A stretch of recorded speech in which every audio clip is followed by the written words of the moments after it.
ডিম সিদ্ধ, ডাল সিদ্ধ, আলু সিদ্ধ, ডালিয়া, ভুলভাল পথ, পুঁই শাকের তরকারি।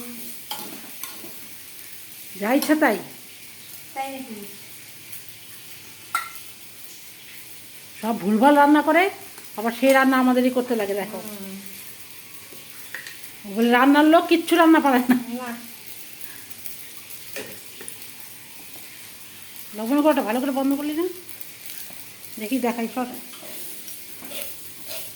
যে ডিম সিদ্ধ তো আছে সকালে, আর যে ডাল ফোটা হচ্ছে, এটা কি আলু সেদ্ধ মাখা, আর এটা হচ্ছে ভাত, এটা কি ডালিয়া, ডালিয়া হচ্ছে।